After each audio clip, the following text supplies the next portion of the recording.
ఇంద్రలోక భవనాన్ని ఈడ్చుకొచ్చి గదిలో మార్చి మళ్ళీ కట్టారో ఏమో మాయజాలము తెలుసు మంత్రగారడి తెలుసు రెంటి కన్న ఇది ఇంకోటేమో నీలాకాశం నేలాకొస్తే ఇట్టాగే ఉంటాదో ఏమో ఈ సంతోషం దాచాలంటే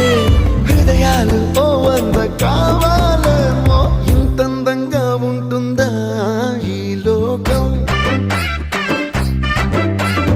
ఇన్నాళ్ళు ఈ మనసుకి తెలియాలేదే పాపం